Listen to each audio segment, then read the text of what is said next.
કે આમ તો રોનક બહુ છે શહેરોમાં, પણ સુકૂન ભર્યું જીવન એ તો ગામડામાં જ છે. એ ટાઢો બોર જેવો પવન ને રંગબેરંગી ગગન, એ નદી કાંઠાનો વડલો અને લીલાછમ ખેતરો. કુદરતના ખોળે જીવવાની અલગ જ મજા હોય છે. શહેરોમાં તો જિંદગી જાણે સજા હોય છે. ઈ ઉગતા સૂરજનો નજારો, ઈ આથમતી સાંજના રંગો, ઈ ગાયુંનું ધણ, ઈ ગામનો ચોરો અને જીગર જાન ભાઈબંધો. માણસ આ દુનિયામાં ગમે આવ્યો જાય, પણ જે વાત ગામડામાં છે ને, એ સંસારના કોઈ ખૂણામાં નથી.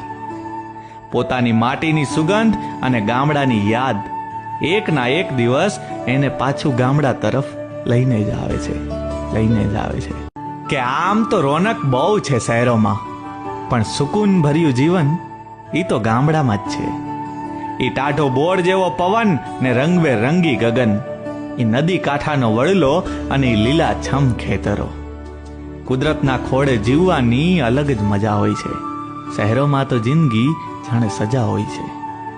ઈ ઉગતા સૂરજનો નજારો, ઈ આથમતી સાંજના રંગો, ઈ ગાયુંનું ધણ, ઈ ગામનો ચોરો અને જીગર જાન ભાઈબંધો. માણસ આ દુનિયામાં ગમે આવ્યો જાય, પણ જે વાત ગામડામાં છે ને, એ સંસારના કોઈ ખૂણામાં નથી. પોતાની માટીની સુગંધ અને ગામડાની યાદ એકના એક દિવસ એને પાછું ગામડા તરફ લઈને જ આવે છે.